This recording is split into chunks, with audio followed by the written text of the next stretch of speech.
சிவசிவ திருச்சிற்றம்பலம். இன்ப துன்பங்களின் காரணம் யாது? இக்கேள்விக்குரிய விடையினை சிவதர்மோத்தரம் என்னும் நூலில் தவத்திரு மறைஞான சம்பந்தர் 310 பாடலில் அருளியுள்ளார்கள். இப்பாடலை காண்போம்.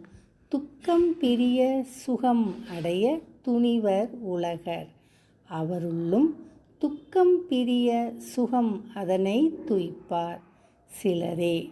சிலர் தாமே துக்கம் பிரியார் சுகம் பிரிவர், துணிந்த இரு திறத்தார்க்கும் புக்கவினை புண்ணியம் பாவம், எனவே துணியா பூசுரரும் என்பதாகும். இப்பாடலில் வரும் துக்கம் என்றால் துயரம், சுகம் என்றால் இன்பம், துணிவர் என்றால் கருதுவர், உலகினர் என்றால் உலகில் வாழும் மக்கள், துய்ப்பார் என்றால் அனுபவிப்பார், திறத்தார் என்றார் வகையினர், துணியா என்றால் மன உறுதி பெறாத, பூசுரர் என்றால் அந்தணர் என்பது பொருள். இனி இப்பாடலின் பொருளை காண்போம். உலகினர் அனைவரும் தங்களுடைய துன்பங்கள் அகன்று இன்பங்களை பெற வேண்டும் என்று எண்ணுவர்.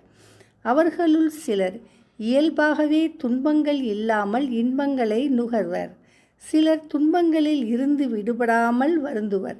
இந்த இரு வகையினரும் அனுபவிக்கும் இன்ப துன்பங்களுக்கு அவரவர் செய்த புண்ணிய பாவங்களே காரணம் ஆகும். திருச்சிற்றம்பலம்.